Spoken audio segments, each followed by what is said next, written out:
Muy buenos días a todos, que Dios les bendiga con un nuevo video para que podamos compartir acerca de la unidad número 2 del módulo Reino, Poder y Gloria. La Iglesia, su crecimiento y su desarrollo. Lección número 5, la Iglesia se establece. Le invito a que podamos cerrar nuestros ojos y darle gracias a nuestro Padre. Amado Dios, te damos las gracias por ser nuestro Padre Celestial, que siempre estás pendiente de nosotros y quieres enseñarnos tu palabra. Hoy estamos prestos para que nos enseñes, nos ministres y nos reveles tu palabra a través de tu Espíritu Santo. Te alabamos en el precioso nombre de Jesús. Amén. El libro de Hechos de los Apóstoles y su desglose. Es muy importante que podamos enfatizar el trabajo del Espíritu Santo al establecer la iglesia. En el capítulo 1 de Hechos de los Apóstoles se manifiestan las señales, las profecías, la antesala de la venida del Espíritu Santo en el capítulo 2. Es decir, que el Señor iba preparando a sus discípulos para que puedan recibir el Espíritu Santo. Lo mismo hace en todos nuestros ministerios, en nuestras congregaciones. A través de su palabra va preparando nuestras vidas para que el Señor luego venga con poder a través de su Espíritu Santo y podamos hacer su obra, ¿verdad? Ok, pues el reino de Dios tiene que establecerse como está escrito en Hechos de los Apóstoles, capítulo 1, versículo 3 y versículo 6. En Hechos de los Apóstoles, capítulo 1, versículo 8, se da la profecía de que tendrían que los discípulos quedarse en Jerusalén hasta ser investidos de poder de lo alto, y luego recién ellos iban a ser testigos en Jerusalén, en Judea, en Samaria y hasta lo último de la tierra. Y así se tendrían que cumplir todas las profecías del Antiguo Testamento. Miren, vemos en la siguiente tabla los años, el desglose de los años en el libro de Hechos de los Apóstoles. El 30 aproximadamente después de Cristo viene el Pentecostés, ¿no es cierto? 50 días después de la última cena de Jesucristo, se está derramando el Espíritu Santo en el aposento alto, como nos narra Hechos capítulo 2. En el año 32, Esteban, el primer mártir, es muerto y la iglesia es esparcida. Sin embargo, en el año 33 o 34 aproximadamente, Saulo se convierte y realmente viene a fortalecer grandemente al pueblo del Señor. Aproximadamente en el año 37 los primeros gentiles son bautizados. Años 42 y 43 Bernabé y Pablo predican en Antioquía, ¿no? Antioquía, uno de los principales centros de comercio y de viajes. Años 45 al 47 Pablo tiene su primer viaje misionero. El 48 se celebra el consejo en Jerusalén, que está escrito en Hechos capítulo 15. Del 48 al 52 Pablo tiene su segundo viaje misionero. Del año 52 al 57 su tercer viaje misionero. Y el año 57 Pablo es arrestado en Jerusalén. Del 57 al 59 Pablo está prisionero en Cesarea. Del 60 al 62 prisionero en Roma. Ahí prácticamente termina el libro de Hechos de los Apóstoles. El año 62 probablemente Pablo es liberado por un tiempo, pero el año 65 aproximadamente Pablo muere en Roma, como era la voluntad del Señor. Comparando Lucas con el libro de Hechos, dado que ambos libros fueron escritos por el médico Amado, es interesante porque en Hechos capítulo 1 versículo 1 dice que Lucas contiene las cosas que Jesús empezó a hacer. Si leemos Hechos capítulo 1 versículo 1, voy a buscar en esta Biblia en línea, Hechos 1 Hechos 1:1, dice: en el primer tratado, oh Teófilo, hablé acerca de todas las cosas que Jesús comenzó a hacer y enseñar. Es muy interesante porque esto está hablando en Hechos, y el primer tratado se referiría al Evangelio de Lucas, ¿verdad?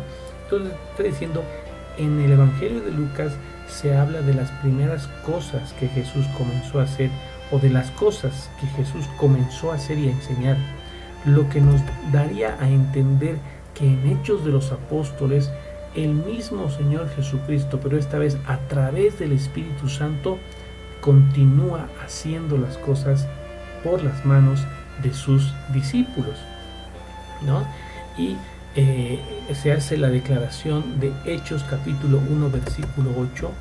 Leamos esa declaración magnífica de Hechos 1:8, que dice: pero recibiréis poder cuando haya venido sobre vosotros el Espíritu Santo. ¿Quién está hablando? Jesús les está hablando a sus discípulos. Dice, no les toca a ustedes conocer los tiempos y las sazones que el Padre puso en su sola potestad, pero cuando reciban, en otras palabras, al Espíritu Santo, entonces sí van a saber todas esas cosas, y me seréis testigos en Jerusalén, en toda Judea, en Samaria y hasta lo último de la tierra. Y eso es algo hermoso porque se cumplió exactamente como dice aquí la palabra. Recibieron el Espíritu Santo y comenzaron a testificar, primero en Jerusalén, luego en toda Judea, luego en Samaria. Y esta parte, miren lo que dice, hasta lo último de la tierra. Todavía en la actualidad nos encontramos haciendo esta labor. La Biblia dice, y será predicado este evangelio del reino en todas las naciones, y luego vendrá el fin. Por lo tanto, comprendemos que el libro de Hechos de los Apóstoles no ha sido concluido. Todavía en la actualidad se sigue escribiendo con los hechos de los siervos y las siervas de Jesucristo, cómo predican con el poder y la autoridad del Espíritu Santo, hasta que se cumpla esta palabra y el retorno de nuestro Señor Jesucristo acontezca. Crecimiento y desarrollo de la iglesia. Justamente es lo que acabamos de leer, Hechos 1:8, ¿no? En esta otra versión dice, y saldrán a dar testimonio de mí hasta en las partes más lejanas de la tierra, ¿no? Comenzó seguramente ahí en Corinto, comenzó en los lugares públicos, en las plazas, en los lugares de reunión, y ahora estamos aquí en el hemisferio sur, estamos en América Latina, y en todas partes. Es increíble, por ejemplo, como en el África las concentraciones han sido tan abrumadoras, donde literalmente millones de personas venían al conocimiento de nuestro Señor Jesucristo. Y las poderosas declaraciones se cumplieron. ¿Por qué? Porque hablaban de Jesús como aquel Mesías que cumplió las profecías del Antiguo Testamento, que hizo señales, maravillas y milagros y resucitó de la muerte. Estas tres columnas, esos tres pilares, en estos tres pilares se basaba la enseñanza o la predicación de los apóstoles, y por tanto el Señor respaldaba con poder, con señales, con milagros escritas en los diferentes capítulos de Hechos de los Apóstoles, y de tal manera que Pablo llegó incluso a predicar ante reyes, ante eminencias, hablando con denuedo y de manera completamente verdadera y razonable. ¿Por qué? ¿Qué es lo que decían? ¿Qué es lo que predicaban? Porque de acuerdo al Antiguo Testamento, el Mesías tendría que nacer en Belén, tendría que ser criado en Galilea, cerca de Nazaret, ser despreciado, rechazado por los hombres, ser dócil, quedarse callado ante sus acusadores. Todas estas profecías se cumplieron en Jesucristo. Entonces ellos predicaban cómo se había cumplido para que ellos puedan abrir sus ojos, ¿no? Tendría que ser traspasado, crucificado, sus ropas apostadas en suertes, todo se cumplió a la perfección, incluso el ser traicionado por 30 monedas de plata, ir a Jerusalén como sacrificio por el pecado, lo cual se cumplió en el año 33 con la muerte de Jesucristo, y muchas otras profecías que se cumplen y que utilizaron los discípulos para predicar a los judíos que Jesús era el Mesías que estaban esperando. Y bueno, muy importante también cómo fue que Pablo, al predicar a los gentiles, al predicar a los de Corinto, al predicar en los diferentes lugares, confrontó a las personas, a los gentiles y a sus prácticas paganas, idólatras. Él los confrontó con toda valentía, ¿no? Confrontó la idolatría en Hechos capítulo 19. Y es algo que nos toca hacer a nosotros. El Señor nos da espíritu no de temor, sino de valor, de poder, de amor, de poder y de dominio propio. O sea, no nos ha dado espíritu de temor. Dice así que nosotros debemos estar llenos del Espíritu Santo para actuar de la misma manera que lo hizo Pablo. Por ejemplo, en Hechos capítulo 17 se relata cómo Pablo habla a los atenienses en el lugar de concentración, de mayor concentración de toda esta sociedad culta, ¿no?, de Atenas. Lo llevaron a Pablo en medio de esa reunión, en medio de filósofos, en medio de pensadores. Estaba Pablo, y Pablo, lleno del Espíritu Santo, les habló a los atenienses. ¿Y qué es lo que les dijo? Pablo los confrontó de la siguiente manera. Él habló de que Dios es creador, de que Él existe aparte de toda la creación. Y cuando Pablo hablaba eso, estaba desmintiendo el panteísmo, estaba desmintiendo el estoicismo, que son tendencias. Por ejemplo, el panteísmo indica de que todo es Dios, ¿no es cierto? Y no es así, sino que Dios es el que ha creado todo, y eso es diferente.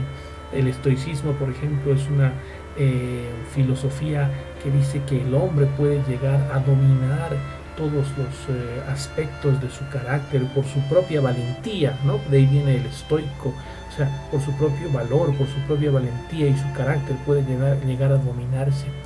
Y Pablo está diciendo, no, Dios es el que todo lo puede, y nosotros somos su creación. No, el poder no está en nosotros, sino está en el Creador. Y también Pablo estaba hablando de que ese Dios está cercano a nosotros, ¿no? Con lo cual desmiente el deísmo. ¿Qué es el deísmo? Es otra tendencia que dice que sí, efectivamente Dios existe, pero está en algún lugar lejano ocupándose de sus cosas, ¿no? Y no tiene relación con nosotros. Pero no, Pablo les predicó y les dijo, no, Dios se acercó a nosotros. Y también desmiente el epicureísmo, que dice que pues el fin del hombre es buscar la felicidad, buscar la tranquilidad, buscar el placer y evitar el dolor. Y pues no es así, porque Dios está mirándonos, está valorando nuestro comportamiento. Entonces, todas estas predicaciones que Pablo hacía confrontaba directamente las creencias de los atenienses, de los griegos, ¿no? Pero lo interesante es que Pablo simplemente predicó la palabra. Y esto es lo lindo, lo bello, que nosotros no necesitamos ir a atacar específicamente las cosas, solamente necesitamos predicar la palabra, y es el Espíritu Santo que hace la obra, ¿no? Dios es personal y nos ha dado un propósito individual. Dios nos traerá a todos a juicio, el mal será vencido. Todo eso predicó Pablo, y los atenienses eran confrontados por Dios mismo en sus conciencias. Y de esa manera, pues Pablo en este lugar que es llamado el Agora, ¿no?, el lugar de las concentraciones comerciales, culturales en Atenas, en esos mismos lugares confrontaba a los griegos. la Biblia y otras percepciones del mundo, ¿no? Pablo comparte el Evangelio mientras discutía acerca de la percepción del mundo cristiano. Pablo encuentra una conexión. ¿Saben qué es lo que sucedió con Pablo? Comenzó a caminar y comenzó a mirar que había muchos dioses de los griegos, ¿no? Ellos tenían un dios para cada cosa. Y encontró un lugar donde se encontraba una estatua al dios no conocido, ¿no? Y esa fue la conexión que encontró Pablo y les dijo, de este es el Dios que quiero hablarles, porque no lo conocían los griegos. Y eso es muy interesante cuando nosotros queremos ir con una misión específicamente a hablar a alguna persona, a hablar en alguna población, en algún lugar. Necesitamos encontrar un punto de conexión como lo hizo Pablo, y para eso pues es el Espíritu Santo quien debe guiarnos. Pablo discute acerca de la superioridad y veracidad de la percepción del mundo cristiano comparado con estas otras tendencias de los griegos. Y efectivamente nosotros no podemos comparar la moral cristiana con la de las otras religiones o percepciones del mundo. No, definitivamente es superior, y nosotros simplemente debemos predicar como está escrita la palabra, ¿no? Pablo cita a Aretas, un filósofo estoico, indicando de que nosotros somos linaje de Dios, descendientes de Dios. Habiendo trazado las bases, Pablo los orienta hacia Jesús y efectivamente algunos se convierten. Qué lindo, sí sucederá. No debemos esperar de que todo el mundo nos crea, pero sí el Señor añadirá a aquellos que Él ya sabe que van a ser salvos, ¿no es cierto? Ahora, esta es una diapositiva para que reflexionemos. En la actualidad, ¿cómo nos afecta y cómo nosotros utilizamos, por ejemplo, la ciencia en nuestro caminar cristiano? En años pasados, pues la ciencia era lo opuesto a la fe, ¿verdad? Pero ahora entendemos que la ciencia más bien contribuye a demostrar para la gloria de Dios muchos hechos maravillosos. Cuando hay mucha ciencia, como alguien decía, hay mucho Dios, pero cuando hay poca ciencia, cuando se examina de manera superficial, entonces quieren refutar a la fe. Pero mientras más se profundiza en la ciencia, más en realidad se conoce acerca de Dios. Hay un libro que se llama La ciencia descubre a Dios, de Ariel Roth. Si pueden encontrar este libro, es maravilloso para poder tener el enfoque correcto de la verdadera ciencia. Muy bien, y otros aspectos importantes que impactaron al mundo, por ejemplo, el tema de la abolición de la esclavitud, los derechos civiles, los derechos de las mujeres, la ayuda social, son temas en los cuales la Iglesia ha estado comprometida y han afectado a la sociedad, porque son causas justas, son derechos correctos, ¿no es cierto? Y es algo que definitivamente afectó al mundo y va a seguir afectando, porque nosotros sabemos que Dios es amante de la justicia y del derecho y aborrecedor del latrocinio, dice la palabra de Dios. Amén. Ok. La Iglesia y su labor. Miren, y reflexionemos sobre esto ya casi final de lo que estamos viendo el día de hoy.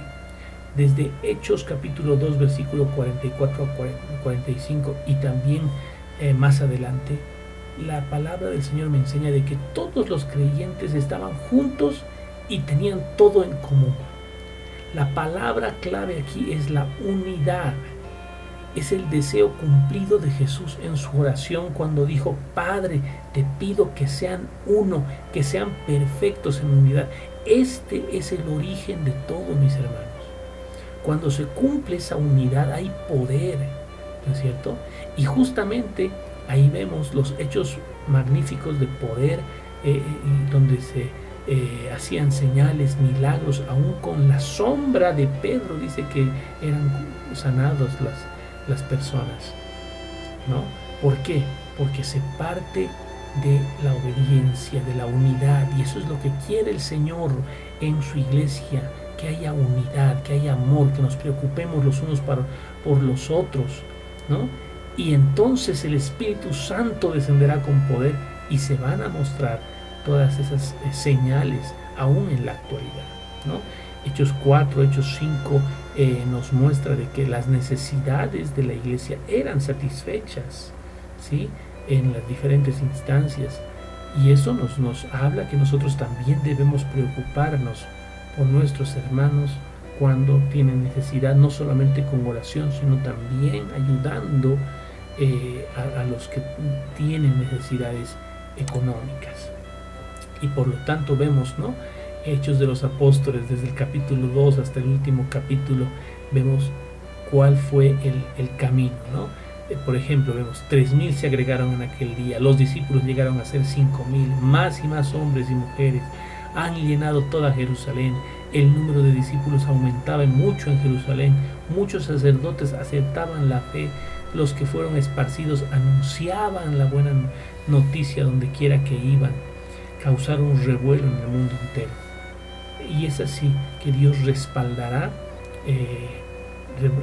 la predicación de su palabra cuando nosotros cumplamos el deseo de Jesucristo, de que seamos uno en Cristo Jesús. Amén. De que nos amemos, de que seamos perfectos en unidad para que el mundo crea. Y ese es el ejemplo que nos han dado en Hechos de los Apóstoles hasta el día de hoy. Y ese fue nuestro video de este día. Que Dios les bendiga. Nos veremos el día de mañana en un nuevo video para glorificar a nuestro Señor. Hasta mañana.